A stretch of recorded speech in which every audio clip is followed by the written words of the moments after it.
Pakistan's cultural heritage dates to more than 5,000 years ago, to the period of the Indus civilization. However, the emphasis on Islamic ideology has brought about a strong romantic identification with Islamic culture, not only that of the Indian subcontinent but of the broader Islamic world. Literature, notably poetry, is the richest of all Pakistani art forms. Music and especially modern dance have received less attention. The visual arts too play little part in popular folk culture. Painting and sculpture, however, have made considerable progress as expressions of an increasingly sophisticated urban culture. Pakistan shares with the other parts of South Asia the great Mughal heritage in art, literature, architecture, and manners. The ruins of Mohenjo-Daro, the ancient city of Taxila, and the Rohtas fort of Sher Shah of Sur are but a few of the places in Pakistan that have been named UNESCO World Heritage Sites. The Mosque of the Pearls, Badshahi Mosque, and Shalimar Garden, all in Lahore, are among the country's architectural gems. Popular traditional folk dances include the Bhangra, an explosive dance developed in Punjab, and Kathak steps. The Kathak is a martial dance of the tribal Pashtuns that involves energetic miming of warriors' exploits. There are a number of traditional dances associated with women. These include a humorous song and dance called the Gidda, a whirling dance performed by girls and young women called the Kakli, and a form in which dancers snap their fingers and clap their hands while bounding in a circle. The Ludi is a Punjabi dance usually performed by males, typically to celebrate a victory, formerly victory in a military conflict but now in a sports contest. Music has long been a part of Pakistani culture, and the country was greatly influenced by the northern Indian tradition of Hindustani music. Traditional and local styles abound. The ghazal, a type of romantic poem, is often put to music. Ghazal singers such as Mehdi Hasan and Ghulam Ali have developed a broad following at home and abroad. Qawwali, a form of devotional singing associated with Sufism, is also widely practiced and has influenced a number of popular styles. One of its greatest adherents, Nusrat Fateh Ali Khan, became famous in Pakistan and the broader world. Traditional instruments include the sitar, rabab, a fiddle-like stringed instrument, and dole, bass drum. Western-style popular music has been slow to develop in Pakistan. Although by the early 21st century there were a number of singers, both men and women, who were considered to be pop stars. Among these were the sibling duo Natsiya Hassan and Zoheb Hassan, the crooner Alamgir, and the rock bands Vital Signs and Junoon, a group whose music was inspired by Sufism. Poetry is a popular rather than an esoteric art, and public poetry recitations, called mushairas, are organized like musical concerts. Sir Muhammad Iqbal, one of the major forces behind the establishment of Pakistan, though he died a decade before the country's founding, was a noted poet in Persian and Urdu.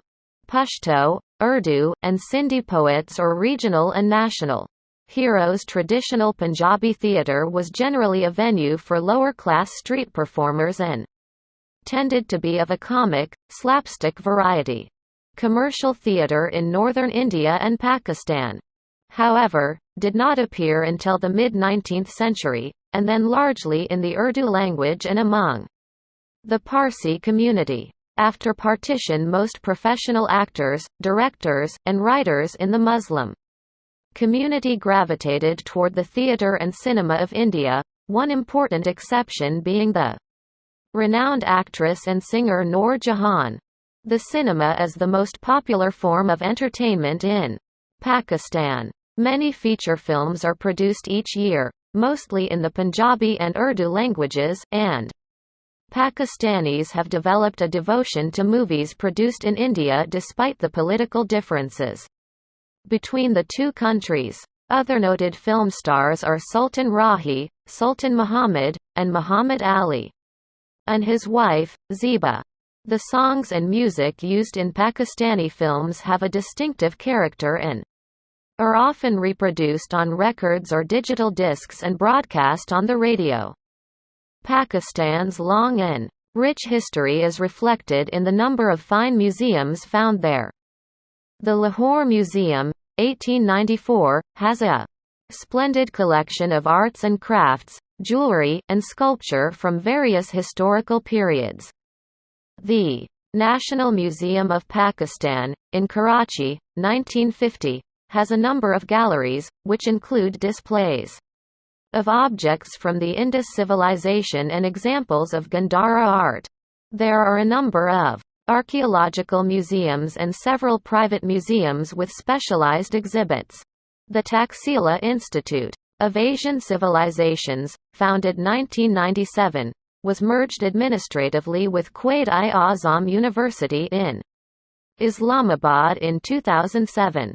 The National College of Arts, founded in 1872 as the Mayo School of Industrial Art, in Lahore is the only degree-granting institute of fine arts in the country. There are several private art galleries located in larger cities. Cricket is a national favorite, and the country has produced some of the world's best players, including Asif Iqbal and Imran Khan.